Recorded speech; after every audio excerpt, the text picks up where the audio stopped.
হ্যাঁ, শাশুড়ি আর বৌমা। পৃথিবীতে যদি কোনো মধুর সম্পর্ক থাকে, একমাত্র এই শাশুড়ি বৌমা হচ্ছে মধুর সম্পর্ক। একমাত্র মধুর সম্পর্ক হচ্ছে এই শাশুড়ি বৌমা। যদি কোনো বৌমা শাশুড়ির মিল থাকে, তাহলে দেখবেন সেই সংসারে কোনো ঝগড়া কাজিয়া হয় না, অশান্তি হয় না, হয়। আর যদি একবার মন ভেঙে যায়, তাহলে ঘরও ভেঙে যায়। তাই আজকে সুন্দর করে আমার বৌমা এসে কত সুন্দর কথা আপনাদেরকে শ্রবণ করাইল। কত সুন্দর কথা কি বলেছে, আমি যেটা বলবো সেই আমার মুখের কথা কিন্তু আমার বৌমাই বলেছে। বলেছে কি, যে কলিযুগের বৌমা কিন্তু শ্বশুর শাশুড়িকে সম্মান করে না, শ্রদ্ধা করে না।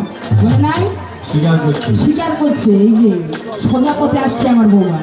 তো এই কথাটা আমি বলার আগে আমার বৌমাই বলেছে। তো ঠিক আছে বৌমা, তুমি কিন্তু নিজে এই প্রথমেই ভক্তিটা দেখাইলি, শ্রদ্ধা দেখাইলি। শ্বশুর শাশুড়িকে যে মানতে হয়, শাশুড়ি বলা যাবে না, বাড়ি বলা যাবে না, বুড়ি বেটি বলা যাবে না, শুধু মা বলতে হয়। এই কথাটা, এই ভাষাটা কি তোমার সারা রাত ধরে থাকবে?